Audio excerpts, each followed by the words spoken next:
जय हिंद दोस्तों। अशोक ज्ञान में आप सभी का स्वागत है। इसके पहले वाले वीडियो में हम सब व्यंजन के बारे में पढ़े थे कि व्यंजन क्या होता है। आज हमारा अगला टॉपिक है समास। समास के बारे में आज हम समझाएंगे कि समास क्या होता है, समास कितने प्रकार के होते हैं। तो यहाँ दिया है हमारा संधि और समास को हम एक साथ देखेंगे ताकि हमको अच्छे तरीके से याद रहे। संधि क्या होता है, देखिए यहाँ दिया है संधि।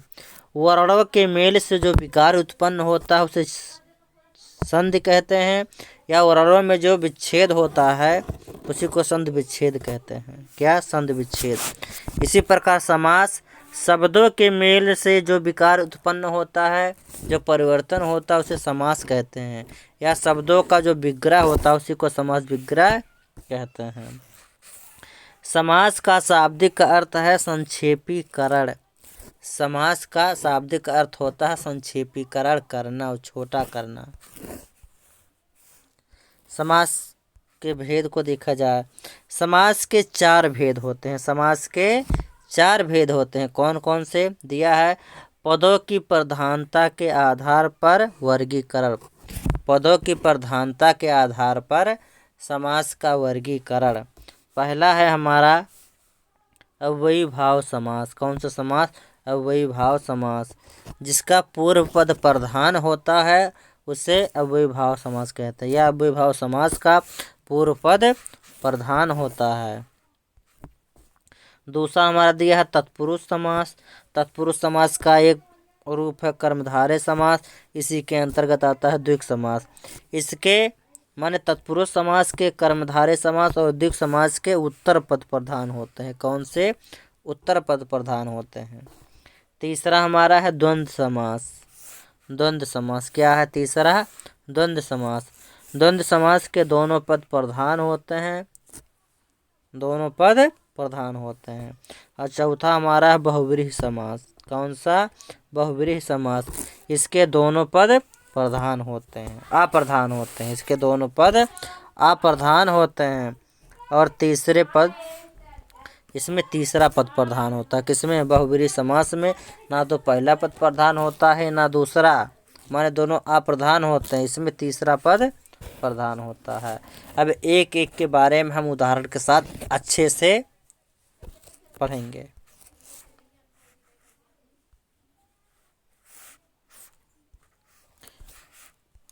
पहला हमारा है अव्ययीभाव समास।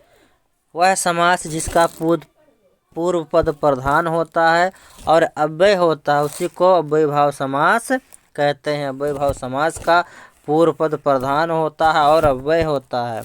इसकी पहचान देखा जाए, पहचान क्या होता है? जब एक शब्द की आवृत्ति हो और बीच में योजक चिन्ह लगा हो। जब एक शब्द की आवृत्ति हो माने एक शब्द दो बार आया है, एक से अधिक बार आए, और बीच में योजक चिन्ह लगे तो समझ जाइए कि वहाँ आपका अव्ययीभाव समास होता है। जैसे दिया है रात रात, एक ही शब्द है, एक से अधिक बार आया है। दिन दिन, घर घर, नगर नगर, ये हमारे कौन से समास हैं? अव्ययीभाव समास। इससे दिएगा कि रातों रात में कौन सा समास है तो बताएंगे अव्ययीभाव समास। दिनों दिन में कौन सा समास है? अव्ययीभाव समास। घर से घर में कौन समास है? अव्ययीभाव समास। दूसरा हमारा दिया है यदि किसी क्रिया विशेषण का दोहरावा हो। यदि किसी क्रिया विशेषण का दोहरावा हो तो वहाँ भी अव्ययीभाव समास होता है। जैसे मंद मंद, मंद और मंद, धीरे धीरे, धीरे और धीरे। यदि किसी क्रिया विशेषण का दोहरावा हो माने एक से अधिक बार आए तो वहाँ भी आपका अव्ययीभाव समास होगा। तीसरा दिया है जब पहला पद अनु, प्रति, आ, यथा, भर, प्रति आदि से शुरू होता है तो वहाँ भी आपका अव्ययीभाव समास होता है। जैसे प्रतिदिन, आजन्म, यथासंभव, अनुरूप, भरपेट, प्रतिकूल, हाथों हाथ। यदि शुरुआत में पहला पद अनु, प्रति, आ, यथा, भर, प्रत आदि से शुरू हो तो वहाँ भी आपका अव्ययीभाव समास होता है। पहला समास हमारा खत्म हुआ। दूसरा प्रकार है हमारा तत्पुरुष समास। क्या है दूसरा? तत्पुरुष समास। उत्तर पद प्रधान होता है इसमें। तत्पुरुष समास का उत्तर पद प्रधान होता है। तत्पुरुष समास के 6 भेद होते हैं। तत्पुरुष समास के 6 भेद होते हैं। पहला है कर्म तत्पुरुष, द्वितीय तत्पुरुष। इसमें को और का लोप होता है। जैसे समस्त पद इधर दिया है, इधर दिया है विग्रह। समस्त पद और विग्रह। तो पहला है गगन चुंबी। हमारा पहला उदाहरण है गगन चुंबी। इसका समास विग्रह बनेगा गगन को चूमने वाला। गगन को चूमने वाला, यहाँ को का लोप हुआ है। दूसरा है ग्रामागत। ग्रामगत माने ग्राम को गया हुआ। ग्राम को गया हुआ, यहाँ को शब्द का लोप हुआ है। तीसरा है जेब कतरा। जेब को कतरने वाला, यहाँ को शब्द का लोप हुआ है। तत्पुरुष समास का अगला दूसरा रूप है करण तत्पुरुष समास या तृतीय तत्पुरुष। इसमें से या के द्वारा का लोप होता है। करण तत्पुरुष में के या से या के द्वारा का लोप होता है। इसे विग्रह दिया है यहाँ समास समस्त पद दिया है। मन चाहा, तो इसका समास बनेगा मन से चाहा। यहाँ सा का लोप है। सूर रचित, सूर के द्वारा रचित। सूर के द्वारा रचित। इसका तीसरा रूप है संप्रदान तत्पुरुष। संप्रदान तत्पुरुष, चतुर्थी तत्पुरुष। इसमें के लिए या का लोप होता है। देखा जाए यहाँ विग्रह दिया है, यहाँ समस्त पद। प्रयोगशाला, पहला उदाहरण हमारा है प्रयोगशाला। इसका समास विग्रह बनेगा प्रयोग के लिए शाला। प्रयोग के लिए शाला, के लिए का लोप हुआ है। दूसरा है स्नान घर। स्नान के लिए घर, यहाँ के लिए शब्द का लोप हुआ है। चौथा हमारा अपादान तत्पुरुष समास। क्या है? अपादान तत्पुरुष समास या पंचमी तत्पुरुष समास। इसका एक अन्य नाम है, दूसरा नाम पंचमी तत्पुरुष समास। इसमें से या अलग होने का भाव का लोप होता है। जैसे भी यहाँ दिया है विग्रह, यहाँ दिया है समस्त पद।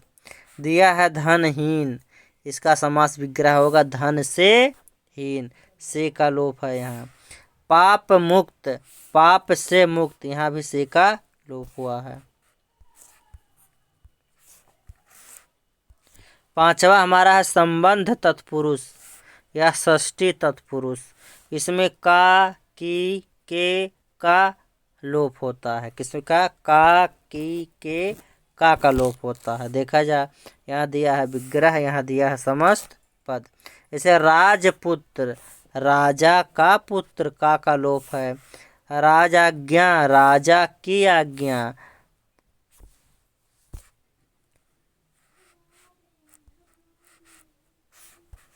अगला उदाहरण है पराधीन, पर के अधीन। यहाँ देख लिए का, की और के का लोप है। छठवां हमारा है अधिकरण तत्पुरुष समास। अधिकरण तत्पुरुष समास या सप्तमी तत्पुरुष। इसमें में पर का लोप होता है। किसका? में या पर का लोप होता है। यहाँ विग्रह दिया है, यहाँ समस्त पद।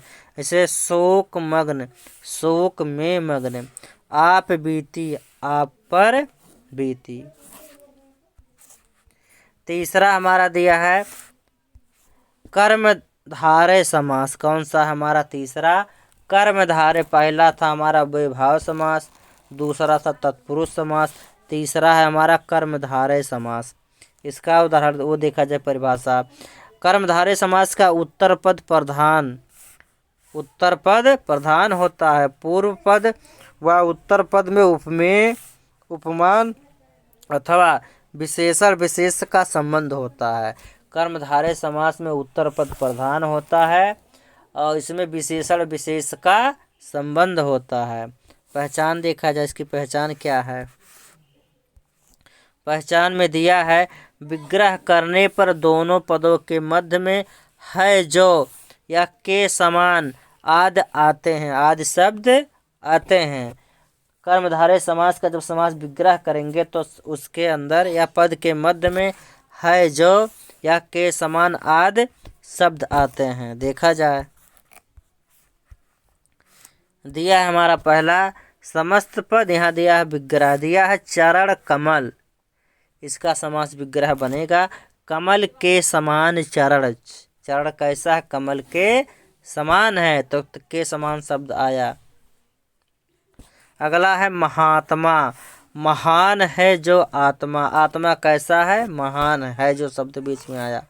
चंद्रमुख, चंद्र के समान मुख, के समान शब्द आ गया।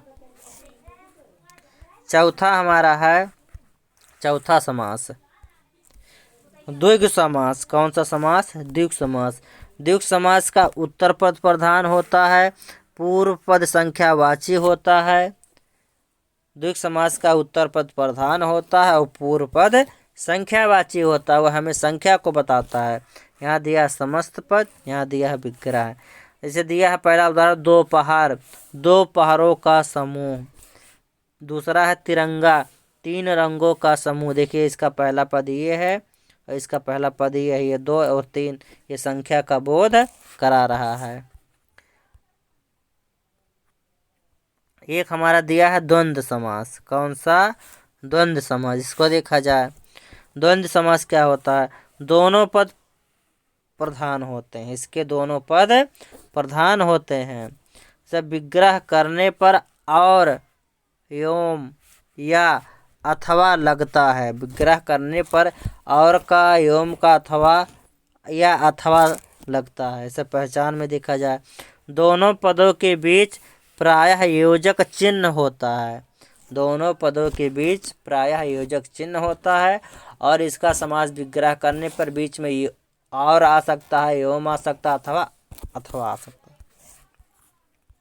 देखा जाए उदाहरण दिया है समस्त पद समास विग्रह। समस्त पद में दिया है नदी नाले, नदी नाले। देखिए नदी और नाले बीच में योजक चिन्ह है और इसका समास विग्रह होगा नदी और नाले। गुण दोष, गुण और दोष।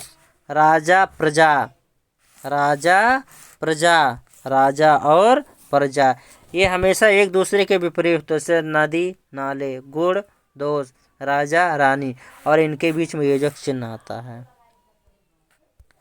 छठवां हमारा है बहुव्रीहि समास। क्या? बहुव्रीहि समास। बहुव्रीहि समास कोई पद प्रधान नहीं होता। बहुव्रीहि समास में कोई पद प्रधान नहीं होता है।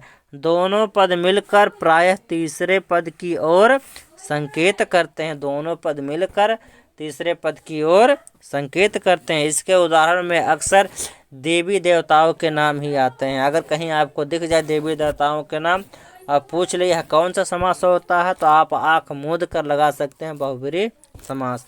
जैसे दिया है लंबोदर। क्या दिया है? लंबोदर। इसका विग्रह बनेगा लंबा है उधर जिसका, लंबा है उधर जिसका, अर्थात गणेश जी। पीताम्बर, नहीं पीताम्बर, पीत है अंबर जिसका, पीत है अंबर जिसका, अर्थात श्री कृष्ण। मृत्युंजय, मृत्यु को जीतने वाला, अर्थात शंकर जी। यहाँ कुछ नोट में है, नोट में देख लिया जाए। नोट में दिया है बहुव्रीहि समास में प्रायः देवी देवताओं के नाम आते हैं। जो बहुव्रीहि समास होते हैं उसमें अक्सर देवी देवताओं के नाम आते हैं। अगला हमारा है कर्म। दूसरे नोट में कर्मधारय और बहुव्रीहि दोनों विकल्प में रहने पर प्रायः बहुव्रीहि समास की प्राथमिकता होती है। अगर बहुव्रीहि समास दिया है और कर्मधारय समास दिया है, पूछ ले इसमें ये कौन सा समास है, तो आप पहले बहुव्रीहि समास लगाएंगे। आज के लिए बस इतना ही। हमारा समास वाला टॉपिक ख़त्म हुआ।